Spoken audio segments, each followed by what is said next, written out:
ಪ್ರೀತಿಯ ದೇವಜನರೇ, ನಮ್ಮ ಕರ್ತನಾದ ಯೇಸು ಕ್ರಿಸ್ತನ ಅತ್ಯಧಿಕವಾದ ಕೃಪೆಯು ಸಮಾಧಾನವು ತಮಗೂ ತಮ್ಮ ಕುಟುಂಬದ ಪ್ರೇರೆಲ್ಲರಿಗೂ ಹೆಚ್ಚಾಗುಂಟಾಗಲಿ. ಹೃದಯಂಗಮ ಮಾತೆನ್ನುವ ಈ ಮುಂಜಾನೆಯ ವಾಕ್ಯದ ಸರಣಿಯಲ್ಲಿ ಈ ತಿಂಗಳು ನಾವು ದೇವರು ನಮ್ಮ ಕೂಡ ಇದ್ದಾನೆ ಎಂಬ ವಿಷಯವನ್ನು ಪ್ರಸ್ತಾಪಿಸುತ್ತಿದ್ದೇವೆ. ಈ ದಿನ ನಾವು ಧ್ಯಾನಿಸುವಂಥ ದೇವರ ವಾಕ್ಯದ ಭಾಗ 1 ಸಮುವೇಲ 3ನೇ ಅಧ್ಯಾಯ 19ನೇ ವಚನ. 1 ಸಮುವೇಲ 3:19. ಸಮುವೇಲನು ದೊಡ್ಡವನಾಗುತ್ತಾ ಬಂದನಷ್ಟೇ, ಯೆಹೋವನು ಅವನೊಡನೆ ಇದ್ದುದರಿಂದ ಅವನ ಪ್ರವಾದನೆಗಳಲ್ಲಿ ಒಂದೂ ಬಿದ್ದು ಹೋಗಲಿಲ್ಲ. ಈ ವಾಕ್ಯವನ್ನು ಗ್ರಹಿಸೋದಕ್ಕೆ ನಾವು ಶಕ್ತರಾಗುವಂಥ ದೇವರು ತಾನೇ ತನ್ನ ಆತ್ಮನ ಮೂಲಕ ನಮಗೆ ಹೆಚ್ಚೆಚ್ಚಾದ ಗ್ರಹಿಕೆಯನ್ನು ಅನುಗ್ರಹಿಸಲಿ. ಕರ್ತನಲ್ಲಿ ಪ್ರೀತಿಯುಳ್ಳ ದೇವ ಜನರೇ, ನೆನ್ನೆ ದಿವಸ ದೇವರು ಹೇಗೆ ಮೋಶೆಯ ನಂತರದ ಉತ್ತರಾಧಿಕಾರಿ ಯೆಹೋಶುವನ ನಾಯಕತ್ವಕ್ಕೆ ದೇವರು ನುಡಿದ ವಾಗ್ದಾನಗಳು, ದೇವರು ಅವನನ್ನು ಬಲಪಡಿಸಿ ಬೆಂಬಲಪಡಿಸಿದಂಥ ರೀತಿ, ಒಬ್ಬ ನಾಯಕನಿಗೆ ಬೇಕಾದ ಮಾತುಗಳನ್ನ ನಾವು ಕಂಡಿದ್ದೇವೆ. ಒಬ್ಬ ನಾಯಕನೊಂದಿಗೆ ದೇವರು ಇರುವ ವಿಧವನ್ನು ನಾವು ಸ್ವಲ್ಪ ಮಟ್ಟಿಗೆ ಕಂಡಿದ್ದೇವೆ. ಇದನ್ನು ನಾವು ನೋಡ್ತಿರುವಂಥ ಈ ವಾಕ್ಯದ ಭಾಗ ಸಮುವೇಲನ ಪುಸ್ತಕದಲ್ಲಿ ದೇವರು ಒಬ್ಬ ಬಾಲಕನಾದ ಸಮುವೇಲನನ್ನು ಆತನು ಆರಿಸಿಕೊಂಡು ಆತನಿಗೆ ದರ್ಶನವನ್ನು ಅನುಗ್ರಹಿಸಿದ. ಶಿಲೋವಿನಲ್ಲಿ ಆತನು ಪುಟ್ಟ ಬಾಲಕನಾಗಿರುವಾಗ ದೇವರು ದರ್ಶನವನ್ನು ಅನುಗ್ರಹಿಸಿದ. ಯಾವ ಜ್ಞಾನವನ್ನು ಅರಿತುಕೊಳ್ಳುವುದಕ್ಕೆ ಕಷ್ಟವಿರುವಂಥ ಆ ಸಣ್ಣ ಪ್ರಾಯದಲ್ಲೇ ದೇವರು ಏಲಿಯ ಕುಟುಂಬದ ಮೇಲೆ ಬರಲಿರುವಂಥ ದೇವರ ಕೋಪ, ನ್ಯಾಯ ತೀರ್ಪು ಏನೆಂಬುದನ್ನು ಆ ಪುಟ್ಟ ಬಾಯಿಗಳಿಂದ ದೇವರು ಮಾತನಾಡಿಸಿದ. ಆ ದಿನ ಮೊದಲುಗೊಂಡು ದೇವರು ಸಮುವೇಲನೊಂದಿಗಿದ್ದು ಅವನ ಜೀವಮಾನ ಕಾಲವೆಲ್ಲ ಒಂದು ಪ್ರವಾದನೆ ಸಹ ಬಿದ್ದು ಹೋಗದ ವಿಧದಲ್ಲಿ ಅವನ ಮೂಲಕ ದೇವರು ನುಡಿಸಿದ ಸಕಲ ಪ್ರವಾದನೆಗಳು ನೆರವೇರುವ ಹಂತದಲ್ಲಿ ದೇವರು ಸಮುವೇಲನನ್ನ ಪ್ರವಾದಿಯನ್ನಾಗಿ ಎಬ್ಬಿಸುವ ಆ ಕಾಲಕ್ಕೆ ಇಡೀ ಇಸ್ರಾಯೇಲ್ ದೇಶ ರಾಜಕೀಯವಾಗಿಯೂ ನೈತಿಕವಾಗಿಯೂ ಧಾರ್ಮಿಕವಾಗಿಯೂ ಪೂರ್ತಿ ಮಗುಚಿ ಬಿದ್ದಂಥ ದೇಶ. ಆದರೆ ದೇವರು ಈ ದೇಶವನ್ನು ತಿರುಗಿ ಎಲ್ಲಾ ವಿಧದಲ್ಲಿ ಸರ್ವತೋಮುಖವಾಗಿ ಎಬ್ಬಿಸಿ ನಿಲ್ಲಿಸುವಂತೆ ಈಗ ದೇವರು ಸಮುವೇಲನನ್ನ ಉಪಯೋಗಿಸ್ತಾನೆ. ಸಮುವೇಲನನ್ನ ಒಬ್ಬ ಪ್ರವಾದಿಯನ್ನಾಗಿ ಉಪಯೋಗಿಸ್ತಾನೆ. ರಾಜಕೀಯವಾಗಿ ಬಿದ್ದ ದೇಶವನ್ನ ಆತನು ಎಬ್ಬಿಸಿ ನಿಲ್ಲಿಸುವುದಕ್ಕೆ ಮಾತ್ರವಲ್ಲ, ರಾಜಕೀಯ ಶಾಸ್ತ್ರವನ್ನ ಅವನ ಕೈಯಲ್ಲಿ ಆತನು ದೇವರು ಬರೆಸ್ತಾನೆ. ನೈತಿಕವಾಗಿ ಬಿದ್ದು ಹೋದ ದೇಶವನ್ನ ತಿರುಗಿ, ದೇಶವು ಪಾಪವಿಲ್ಲದೆ ದೇವರ ಕಡೆಗೆ ತಿರುಗಿ ದೇವರ ಮೇಲೆ ಆತುಕೊಂಡು ನಿಲ್ಲುವಂತೆ ಮಾಡ್ತಾನೆ. ಧಾರ್ಮಿಕವಾಗಿ ಬಿದ್ದ ದೇಶವನ್ನು ಆತನು ಎಬ್ಬಿಸಿ ನಿಲ್ಲಿಸಿ ಕ್ರಮ ತಪ್ಪಿ ದೇವರ ವಿಷಯದಲ್ಲಿ ಕ್ರಮಕ್ಕೆ ತಪ್ಪಿದ್ದ ದೇಶವನ್ನ ಆತನು ತಿರುಗಿ ದೇವರಲ್ಲಿ ಕ್ರಮಕ್ಕೆ ತರ್ತಾನೆ. ಒಂದು ಕ್ರಾಂತಿಕಾರಿ ಬೆಳವಣಿಗೆ ನಡೀತದೆ. ಒಂದು ಪ್ರವಾದಿಯ ಅಭಿಷೇಕ ಹೇಗೆ ದೇಶಕ್ಕೆ ಆಶೀರ್ವಾದ, ಆಶ್ರಯ, ಬಲವೆಂಬುದನ್ನ ದೇವರು ಈ ಭಾಗದಲ್ಲಿ ಸ್ಪಷ್ಟವಾಗಿ ತೋರಿಸ್ತಾನೆ. ಇಲ್ಲಿ ನಾವಿದಿನ ಓದಿದ ದೇವರ ವಾಕ್ಯದ ಭಾಗದಲ್ಲಿ ಸಮುವೇಲನ ಕುರಿತು ಓದ್ತೇವೆ. ಆದರೂ ದೇವರ ಆತ್ಮನ ಸಹಾಯದಿಂದ ಓದುವಾಗ ಪ್ರವಾದನೆ ಸೇವೆಯ ಒಳಗಣ ಸಂಗತಿಗಳನ್ನ ಈ ಭಾಗ ಬಹು ವಿಶೇಷವಾಗಿ ನಮಗೆ ಒದಗಿಸ್ತದೆ. ವಿಶೇಷವಾಗಿ 1 ಸಮುವೇಲ 3ನೇ ಅಧ್ಯಾಯದ 19, 20, 21 ಮತ್ತು 4ನೇ ಅಧ್ಯಾಯದ 1ನೇ ವಚನದ ಆರಂಭದ ಭಾಗದವರೆಗೂ ಪ್ರವಾದನೆ ಸೇವೆಯ ಒಂದು ಉತ್ಕೃಷ್ಟತೆಯನ್ನ, ಸರ್ವತೋಮುಖ ಅಭಿವೃದ್ಧಿಯನ್ನ, ಅದರ ಕಾರ್ಯಗಳನ್ನ ಆತನು ಇಷ್ಟು ವಚನಗಳಲ್ಲಿ ಆತನು ಬಹಳ ಸೊಗಸಾಗಿ ನಮಗೆ ಕಲಿಸ್ತಾನೆ. ಇದರಲ್ಲಿ ನಾವು ಒಂದು ವಚನವನ್ನು ಓದಿಕೊಂಡಿದ್ದೇವೆ, 19ನೇ ವಚನ, 1 ಸಮುವೇಲ 3:19. ಇದರಲ್ಲಿ ಸಮುವೇಲನು ದೊಡ್ಡವನಾಗುತ್ತಾ ಬಂದನಷ್ಟೇ. ಇಲ್ಲಿ ಹೇಗೂ ಒಂದು ಬೆಳೆಯುವ ಯವನಸ್ಥನು ದೊಡ್ಡವನಾಗ್ತಾ ಬರ್ತಾನೆ, ಅದು ಸಹಜವಾದ ಮಾತು.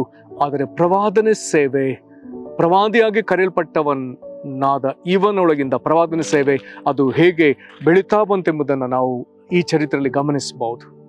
ಹಾಗಾದರೆ ದೇವರು ನಿನಗೆ ಪ್ರವಾದನೆ ಸೇವೆ ಕೊಟ್ಟಿದ್ದರೆ ಅದು ಬೆಳೆಯುತ್ತಾ ಬರುವಂಥ ಸೇವೆ. ಪ್ರವಾದನೆ ಸೇವೆ ದೇವರ ಆತ್ಮನಿಂದಲೇ ಪರಿಪೂರ್ಣವಾಗಿ ನಡೆಸಲ್ಪಡುವಂಥ ಒಂದು ಜೀವಿತ. ಹಾಗಾಗಿ ಪ್ರವಾದನೆ ಸೇವೆ ಒಂದು ಉತ್ಕೃಷ್ಟವಾದ ಜೀವಿತ ಮತ್ತು ಜೀವನ ಶೈಲಿ. ದೇವರು ಇದರ ಮಹತ್ವಗಳನ್ನು ಹೊಸ ಒಡಂಬಡಿಕೆಯಲ್ಲಿ ವಿಪರೀತ ಮಾತನಾಡ್ತಾನೆ. ದೇವರಿಗೆ ಸ್ತೋತ್ರ. ಹಾಗಾದರೆ ಈತನು ಬೆಳೆಯುತ್ತಾ ಬಂದ. ನಂತರದಲ್ಲಿ ಬರ್ತದೆ, ದೇವರೊಬ್ಬ ಈತನನ್ನ ಪ್ರವಾದನೆ ಸೇವೆಗೆ ಪ್ರವಾದಿಯನ್ನಾಗಿ ಕರೆದ ಮೇಲೆ ಈತನನ್ನು ಒಬ್ಬಂಟಿಗನಾಗಿ ಬಿಡಲಿಲ್ಲ. ಹಾಗಾಗಿ ಇಲ್ಲಿ ಬರ್ತದೆ, ಯೆಹೋವನು ಅವನೊಡನೆ ಇದ್ದದರಿಂದ, ದೇವರು ಈತನೊಡನೆ ಇದ್ದದರಿಂದ ನೀನು ಪ್ರವಾದಿಯಾಗಿ ಕರೆಯಲ್ಪಟ್ಟಿದರೆ ದೇವರು ನಿನ್ನ ಸಂಗಡ ಇದ್ದಾನೆ. ಕಾರಣ ನೀನು ಒಂಟಿಯಾಗಿ ನಿನ್ನಷ್ಟಕ್ಕೆ ನೀನು ಮಾತನಾಡುವವನಲ್ಲ. ದೇವರು ನಿನ್ನ ಜೊತೆ ಇದ್ದು ತನ್ನ ಆತ್ಮನ ಮೂಲಕ ನೀನು ನುಡಿಯಬೇಕಾದ ಮಾತುಗಳನ್ನು ತಾನೇ ಒದಗಿಸ್ತಾನೆ. ಹಾಗಾಗಿ ಪ್ರವಾದಿಗಳು ಏನು ನುಡಿತಾರೆ ಎಂಬುದಾಗಿ ಜನರು ಬಹಳ ಕುತೂಹಲದಿಂದ ಕಾಯ್ತಾರೆ.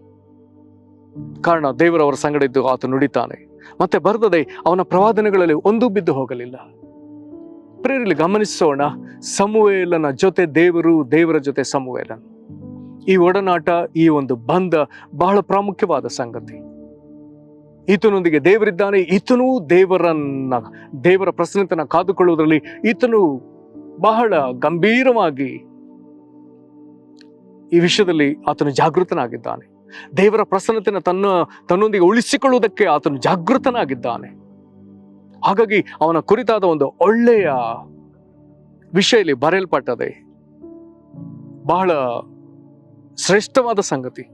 ಅವನ ಪ್ರವಾದನೆಗಳಲ್ಲಿ ಒಂದೂ ಬಿದ್ದು ಹೋಗಲಿಲ್ಲ. ಪ್ರೇರೆಂತ ಶ್ರೇಷ್ಠವಾದ ಸಂಗತಿ. ಅವನೇನು ನುಡಿದಿದ್ದಾನೋ ಅದೆಲ್ಲವೂ ಹಾಗೆ ನಡೆದದೆ. ಹಾಗಾಗಿ ಹೊಸ ಒಡಂಬಡಿಕೆಗೆ ಬರುವಾಗ ನಾವು ಓದ್ತೇವೆ, ಸಮುವೇಲ ಮೊದಲುಗೊಂಡು ಎಲ್ಲಾ ಪ್ರವಾದಿಗಳು ನುಡಿದ ಹಾಗೆ ಆ ಕ್ರಿಸ್ತನ ಕುರಿತು ಏನೇನು ಅವರು ನುಡಿದರೋ ಅದೆಲ್ಲವೂ ನೆರವೇರಿತು. ಹಾಗಾದ್ರೆ ಈ ಸಮುವೇಲನು ತನ್ನ ಸಮಕಾಲೀನರಿಗೆ ಮಾತ್ರ ಆತನ ಪ್ರವಾದನೆ ನುಡಿದವನಲ್ಲ. ದೇವರಾತ್ಮನು ಮಾತನಾಡುವಾಗ ಆತನ ಮಾತುಗಳು ಎಷ್ಟು ದೂರಕ್ಕೆಂಬುದನ್ನ ನಾವು ತಾಳ್ಮೆಯಿಂದ ಗ್ರಹಿಸಬೇಕಾಗ್ತದೆ. ಸಮುವೇಲನ ಕಾಲದಲ್ಲಿ ಆ ದೇಶ ಎಲ್ಲಾ ವಿಧದಲ್ಲಿ ಬಿದ್ದು ಹೋದ ದೇಶವನ್ನು ಆತನು ಮೇಲಕ್ಕೆತ್ತುವಂತೆ ನಾನಾ ಪ್ರವಾದನೆಗಳನ್ನ ಆತನು ನುಡಿದಿದ್ರು. ಬಹುದೂರಕ್ಕೆ ಅದು ಕ್ರಿಸ್ತನ ಕುರಿತು ಅದು ಮಾತನಾಡಿದೆ. ಆತನು ಕ್ರಿಸ್ತನ ಕುರಿತಾಗಿ ನುಡಿದ ಪ್ರವಾದನೆಗಳೆಲ್ಲವೂ ಹಾಗೆಯೇ ಅದು ನೆರವೇರಿದೆ. ಅವನು ನುಡಿದ ಪ್ರವಾದನೆಗಳಲ್ಲಿ ಒಂದೂ ಬಿದ್ದು ಹೋಗಲಿಲ್ಲ.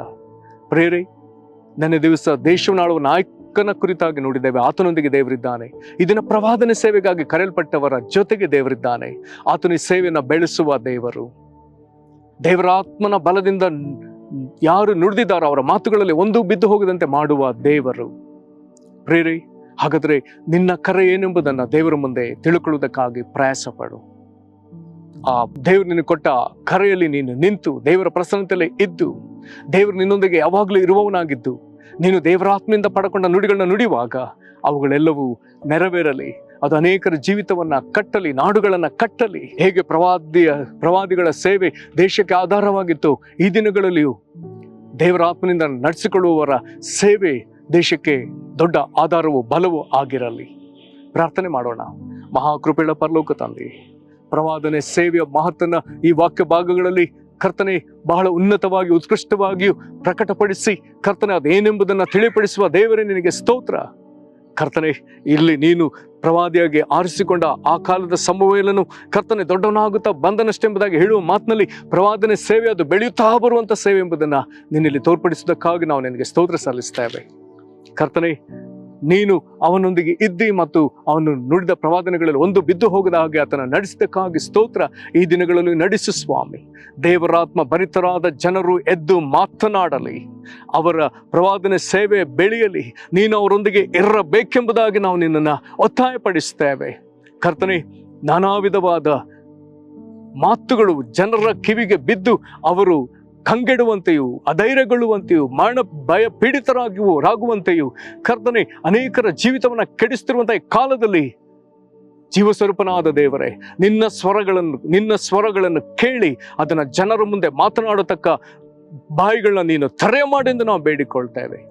ಇದಕ್ಕಾಗಿ ಸಮರ್ಪಿಸಿಕೊಂಡವರನ್ನ, ಇದಕ್ಕಾಗಿ ನೀನು ಆರಿಸಿಕೊಂಡು ಪ್ರತಿಷ್ಠಪಡಿಸಿದವರನ್ನ ಕರ್ತನೆ ನೀನು ಬಲಪಡಿಸಿ, ಕರ್ತನೆ ಸುವಾರ್ತೆಯನ್ನು ಸಾರುವವರ ಕೂಗು ಎಲ್ಲೆಡೆ ಕೇಳಿಸ್ತದೆ ಎನ್ನುವಂತ ನಿನ್ನ ವಾಕ್ಯದ ಪ್ರಕಾರ ಕರ್ತನೆ ದೇವರಾತ್ಮ ಭರಿತರಾಗಿ ಕರ್ತನೆ ನಿನ್ನ ನುಡಿಗಳನ್ನು ನುಡಿಯುವವರ ಸ್ವರವು ಎಲ್ಲೆಡೆ ಕೇಳಿಸಲೇ ಯೇಸು ಕ್ರಿಸ್ತನ ಹೆಸರಿನಲ್ಲಿ ಜನರು ಜೀವವನ್ನ, ಕ್ರಿಸ್ತನಲ್ಲಿರುವ ನಿತ್ಯ ಜೀವನ ಪಡಕೊಳ್ಳಲಿ.